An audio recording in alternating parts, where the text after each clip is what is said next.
Þetta er verkefni 1 í Excel. Nú ætla ég að sýna ykkur hvernig þið dragið tölur frá annarri tölu og þá smelli ég hér og verðið áður var 23.500 og verðið núna er 12.450, þannig að ég ætla að finna út hvað afslátturinn er hár í krónum. Byrja á að skrifa jafnaðarmerkið, smelli í gamla verðið, mínus nýja verðið og ég ýti á Ctrl og Enter til að sjá hvað afslátturinn er hár. Og ég get dregið hérna niður að þetta er sama formúla. Þið sjáið alltaf formúluna hér upp á formúlulínunni.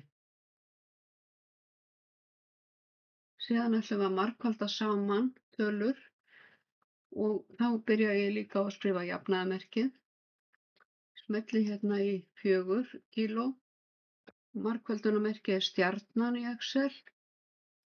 Smelli hér, þannig ég er að margfalda tölurnar í C16 og B16 saman og ég ýti á Ctrl og Enter og afrita niður. Og síðan ætlum við að deila. Ef það eru 4 flatkökur í pakka sem kosta 212 krónur, hvað kostar þá 1 flatkaka? Skrifið jafnaðarmerkið, hér er pakkaverðið, deilingamerkið í Excel er skástrikið og þið deilið með fjölda í pakka. Ctrl og Enter og ég afrita niður, fer hérna í hornið og afrita niður. Og þið sjáu alltaf formúluna hér upp á formúlulínunni, formúlubarnum þarna. Og ég ætla að vista.